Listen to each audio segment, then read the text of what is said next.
RBI governor Shaktikanta दास साहब ने जैसे ही पॉलिसी का ऐलान किया सब कुछ ठीक ठाक था, ब्याज दरों में कोई बदलाव नहीं। उम्मीद के मुताबिक जीडीपी की ग्रोथ के अनुमान थोड़े से बढ़ाए, अच्छा भी लगा।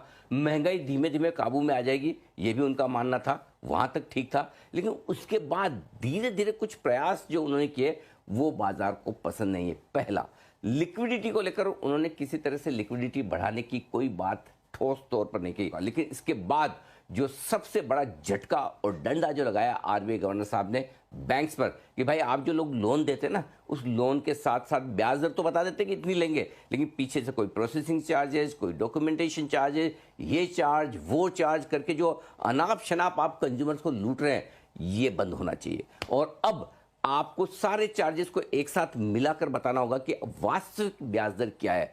बस जैसे ये पूरा एनालिसिस बाजार को समझ में आया, जो कि हमने पॉलिसी खत्म होने के बाद रखा भी, बस उसके बाद से बैंक निफ्टी में तेज गिरावट शुरू हुई और बाजार में भी दिन के लो पॉइंट पर पहुंच गया। तो एक्चुअली आज की पॉलिसी देखी जाए ना, तो बैंक्स के लिए पूरी तरह से नेगेटिव है। एक और, जहां उनकी साइड इनकम, अदर इनकम, ये सारी जो चार्जेस की आती थी वो हो जाएगी खत्म, कम हो जाएगी।